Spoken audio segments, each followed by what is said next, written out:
ആലപ്പുഴയിലെ കൈനകരി പാടശേഖരങ്ങൾക്ക് നടുവിൽ തല ഉയർത്തി നിൽക്കുന്ന ഒരു പഴയ വീട്. തറവാട് എന്നാണ് നാട്ടുകാർ ഇതിനെ വിളിക്കുന്നത്. ഉമ്മരത്തെ ചാരുകസേരയിൽ പത്രവും വായിച്ചിരിക്കുന്ന വർഗീസ് ചേട്ടൻ. ആ ഗ്രാമത്തിലെ ഒരു പ്രമാണിയെപ്പോലെയാണ് അദ്ദേഹം ജീവിച്ചിരുന്നത്. വെയിലാറി വരുന്ന വൈകുന്നേരങ്ങളിൽ പാടവരമ്പത്തുകൂടി നടക്കുമ്പോൾ നാട്ടുകാർ ചോദിക്കുന്ന കുശലാന്വേഷണങ്ങളായിരുന്നു വർഗീസ് ചേട്ടന്റെ ഊർജം.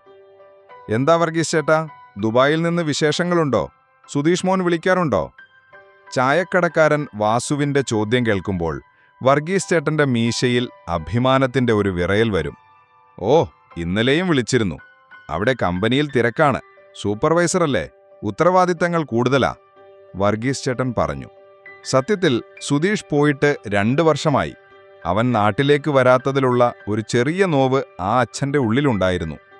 എങ്കിലും ഗൾഫുകാരന്റെ അച്ഛൻ എന്ന ലേബൽ ആ വിഷമത്തെ മറച്ചുപിടിച്ചു. അടുക്കളയിൽ പുകയുന്ന വിറകടുപ്പിനു മുന്നിലിരുന്ന് സാറാമ്മയും മരുമകൾ വിദ്യയും അത്താഴത്തിനുള്ള ഒരുക്കത്തിലാണ്. വിദ്യ അധികമൊന്നും സംസാരിക്കാറില്ല. അവളുടെ കണ്ണുകളിൽ എപ്പോഴും എന്തോ ഒരു രഹസ്യം ഒളിപ്പിച്ചു വെച്ചതുപോലെയുള്ള ഭാവമായിരുന്നു. സുധീഷിന്റെ ഫോട്ടോയിലേക്ക് നോക്കി അവൾ നെടുവീർപ്പിടുന്നത് സാറാമ്മ പലപ്പോഴും കണ്ടിട്ടുണ്ട്. മോളെ വിദ്യേ, നീ വിഷമിക്കണ്ട, അടുത്ത മാസമെങ്കിലും അവനൊന്ന് ലീവ് കിട്ടും, സാറാമ്മ അവളെ ആശ്വസിപ്പിക്കാൻ ശ്രമിച്ചു. വിദ്യ ഒന്ന് മെല്ലെ ചിരിച്ചു. ആ ചിരിയിൽ ഒളിഞ്ഞിരിക്കുന്ന വേദനയുടെ ആഴമളക്കാൻ സാറാമ്മയ്ക്ക് കഴിഞ്ഞില്ല. 2 വർഷം മുൻപ് നെടുമ്പാശ്ശേരി വിമാനത്താവളത്തിൽ നിന്ന് യാത്ര പറഞ്ഞിറങ്ങിയ സുധീഷ്. അവന്റെ മനസ്സ് നിറയെ സ്വപ്നങ്ങളായിരുന്നു. അപ്പന്റെ കടങ്ങൾ തീർക്കണം, വീട് പുതുക്കി പണിയണം, വിദ്യയ്ക്ക് സ്വർണം വാങ്ങണം എന്നൊക്കെ. പക്ഷേ വിധി അവനെ കാത്തിരുന്നത് മറ്റൊരു രൂപത്തിലായിരുന്നു. വിസ ഏജന്റ് മജീദ് അവനെ ചതിച്ചു. കൊടുത്ത പണം മുഴുവൻ നഷ്ടമായി. വിസ വ്യാജമായിരുന്നുവെന്ന് തിരിച്ചറിഞ്ഞ ആ നിമിഷം സുധീഷ് തകർന്നുപോയി. നാട്ടിലേക്ക് തിരിച്ചുപോകാൻ അവന് ധൈര്യമില്ലായിരുന്നു. ഗൾഫിൽ പോയ മകൻ വിമാനത്താവളത്തിൽ നിന്ന് തന്നെ മടങ്ങി എന്ന വാർത്ത വർഗീസ് ചേട്ടന് താങ്ങാനാവില്ലെന്ന് അവനറിയാമായിരുന്നു. അങ്ങനെയാണ് അവൻ കോയമ്പത്തൂരിലെത്തുന്നത്. പൊള്ളാച്ചിയിലെ പൊടിപിടിച്ച തെരുവുകളിലൂടെ അവൻ അലഞ്ഞു. ഒടുവിൽ ഒരു ചെറിയ ടെക്സ്റ്റൈൽ മില്ലിൽ ജോലിക്കാരനായി. പകൽ മുഴുവൻ മെഷീനുകൾക്കിടയിൽ വിയർപ്പൊഴുക്കുമ്പോൾ അവൻ വീട്ടിലേക്ക് കള്ളം പറഞ്ഞു, ഞാൻ ദുബായിലെത്തി. വിദ്യയോട് മാത്രം അവൻ സത്യം പറഞ്ഞു.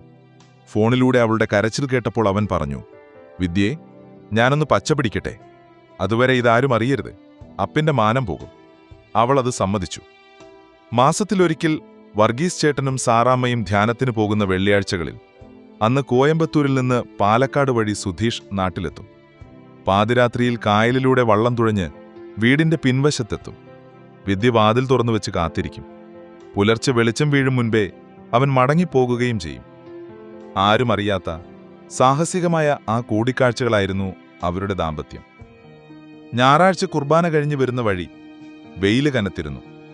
പള്ളിയുടെ പടികളിറങ്ങുമ്പോൾ വിദ്യയുടെ കാലുകൾ വേച്ചു. സാറാമ്മ അവളെ താങ്ങിയില്ലായിരുന്നെങ്കിൽ അവൾ വീണുപോയേനെ. എന്താ മോളെ, മുഖമൊക്കെ വല്ലാതിരിക്കുന്നല്ലോ. സാറാമ്മയുടെ ഉത്കണ്ഠയിൽ വാത്സല്യമുണ്ടായിരുന്നു. ആശുപത്രിയിലെ വെയിറ്റിംഗ് റൂമിലിരിക്കുമ്പോൾ സാറാമ്മ പ്രാർത്ഥിക്കുകയായിരുന്നു.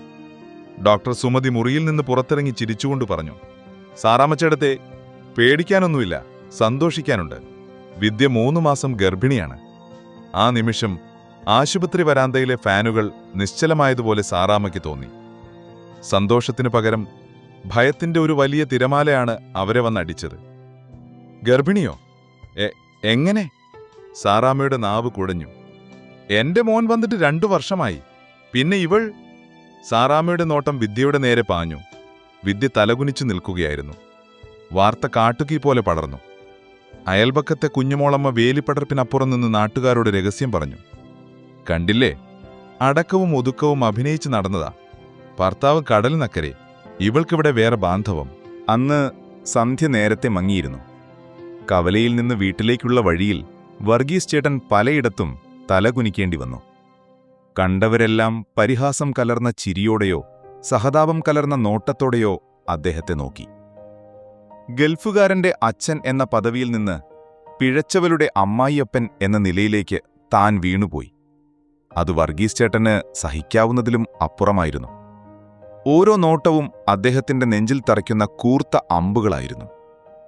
വീട്ടിലെത്തിയപ്പോൾ അന്തരീക്ഷം മരണവീടിന് തുല്യമായിരുന്നു. ഉമ്മറത്തെ ചാരുകസേരയിലിരിക്കാതെ അദ്ദേഹം നേരെ അകത്തേക്ക് കയറി. സാറാമ്മ അടുക്കളവാതിലിനടുത്ത് കരഞ്ഞു കലങ്ങിയ കണ്ണുകളോട് നിൽക്കുന്നു.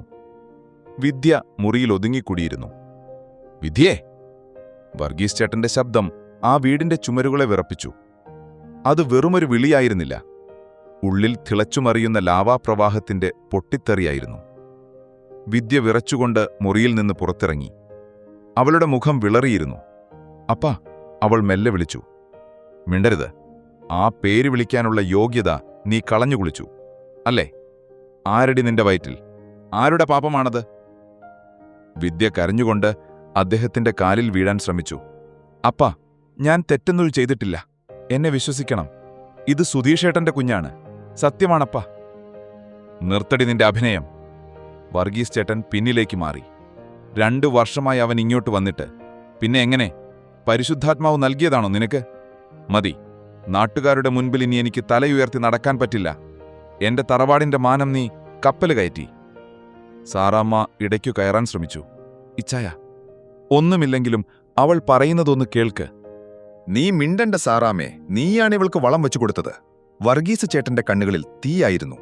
ഇനി ഒരു നിമിഷം ഇവൾ ഈ വീട്ടിൽ നിന്നാൽ ഞാൻ ജീവനോടെ കാണില്ല. അദ്ദേഹം വിദ്യയുടെ വസ്ത്രങ്ങൾ വാരി വലിച്ചു പുറത്തേക്കിട്ടു. ഇറങ്ങിപ്പോ, ഇപ്പൊ ഇറങ്ങണം. നിന്റെ വീട്ടുകാര് വന്ന് മാനം കെട്ട നിന്നെ കൊണ്ടുപോകുന്നത് എനിക്ക് കാണണ്ട. നീയായിട്ട് ഇറങ്ങിപ്പോയിക്കോ. അപ്പാ, ഇരുട്ടാവാറായി. എനിക്ക് പോകാൻ വേറെ ഇടമില്ല അപ്പാ. വിദ്യയുടെ കരച്ചിൽ ആ കരിങ്കൽ മനസ്സിനെ അലിയിച്ചില്ല.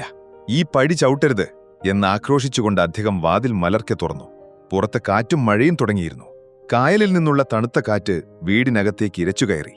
ഗത്യന്തരമില്ലാതെ കണ്ണീരോടെ വിദ്യ പടിയിറങ്ങി. ഇരുളടഞ്ഞ ഇടവഴിയിലേക്ക് അവൾ നടക്കുമ്പോൾ ദൂരെ കായലിൽ ഇടിമുഴക്കം കേട്ടു.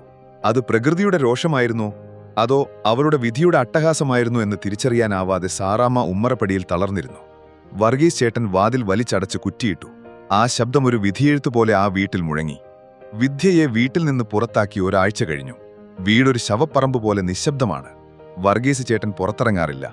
അപ്പോഴാണ് ഗേറ്റ് കടന്ന് ഒരു ഓട്ടോറിക്ഷ വരുന്നത്. അതിൽ നിന്നിറങ്ങിയ രൂപത്തെ കണ്ട് സാറാമ്മ ഞെട്ടി. മെലിഞ്ഞുണങ്ങിയ കറുത്തുപോയ സുധീഷ്. കയ്യിൽ വലിയ സ്യൂട്ട്കേസുകളില്ല, ഒരു പഴയ ബാഗ് മാത്രം. എടാ മോനെ! സാറാമ്മ ഓടിച്ചെന്നു. വർഗീസ് ചേട്ടൻ ഉമ്മറത്തേക്ക് വന്നു. മകന്റെ കോലം കണ്ട് അദ്ദേഹം സ്തംഭിച്ചു. നീ എന്താ ഈ കോലത്തിൽ? അതൊക്കെ പറയാമപ്പാ. വിദ്യ എവിടെ? സുധീഷിന്റെ ശബ്ദം വിറയ്ക്കുന്നുണ്ടായിരുന്നു. വർഗീസ് ചേട്ടൻ മുഖം തിരിച്ചു. അവളെ ഞാൻ പുറത്താക്കി. നമുക്ക് ചീത്തപ്പേരുണ്ടാക്കിയവൾ എനിക്കിനി വേണ്ട. സുധീഷ് ബാഗ് താഴെയിട്ട് പൊട്ടിക്കരഞ്ഞു. അവൻ അപ്പന്റെ കാലിൽ വീണു. അപ്പൻ ചെയ്തത് വലിയ പാപമാണ്. അവൾക്ക് തെറ്റൊന്നും പറ്റിയിട്ടില്ല. ആ കുഞ്ഞ് എന്റേലാണ്. തുടർന്ന് വിസ തട്ടിപ്പിന്റെ കാര്യം അവൻ പറഞ്ഞു. കോയമ്പത്തൂരിലെ ജീവിതത്തെക്കുറിച്ചും രഹസ്യ സന്ദർശനങ്ങളെക്കുറിച്ചും അവൻ വിവരിച്ചു. അവൻ അതെല്ലാം വിറയലോടെ പറഞ്ഞു തീർത്തു. എന്റെ മാനം കാക്കാൻ വേണ്ടിയാണ് അവൾ അപവാദം കേട്ടത്. എന്നിട്ടും നിങ്ങൾ അവളെ... വർഗീസ് ചേട്ടൻ തകർന്നുപോയി. തന്റെ മിഥ്യാഭിമാനം കാരണം മരുമകൾ അനുഭവിച്ച വേദന അത് അദ്ദേഹത്തിന് താങ്ങാനായില്ല. കായലിലെ വെള്ളത്തേക്കാൾ ഉപ്പുരസം ആ കണ്ണുകളിൽ നിറഞ്ഞു. അന്ന് സന്ധ്യയ്ക്ക് ഒരു വല്ലാത്ത നിശബ്ദതയായിരുന്നു. സുധീഷ് പറഞ്ഞ സത്യങ്ങൾ കേട്ട് വർഗീസ് ചേട്ടൻ തറഞ്ഞുപോയി. തന്റെ കുത്തിനോവിക്കുന്ന വാക്കുകൾ വിദ്യയുടെ ഹൃദയത്തിൽ എത്ര വലിയ മുറിവായിരിക്കും ഉണ്ടാക്കിയിട്ടുണ്ടാവുക. ആ ചിന്ത അദ്ദേഹത്തെ ദഹിപ്പിച്ചു. നമുക്കിപ്പത്തന്നെ പോണം. വർഗീസ് ചേട്ടൻ എഴുന്നേറ്റു. ആ ശബ്ദത്തിൽ പഴയ ഗർവുണ്ടായിരുന്നില്ല. പകരം ഒരച്ഛന്റെ ഇടറിയ സ്വരമായിരുന്നു. ഒരു ഓട്ടോറിക്ഷയിൽ വർഗീസ് ചേട്ടനും സാറാമ്മയും സുധീഷും കൂടി വിദ്യയുടെ വീട്ടിലേക്ക് പുറപ്പെട്ടു. യാത്രയിലുടനീളം ആരും മിണ്ടിയില്ല. റോഡരികിലെ കാഴ്ചകൾ പിന്നിലേക്ക് മായുമ്പോൾ വർഗീസ് ചേട്ടന്റെ മനസ്സിൽ വിദ്യയുടെ കണ്ണുനീർ നിറഞ്ഞ മുഖം മാത്രമായിരുന്നു.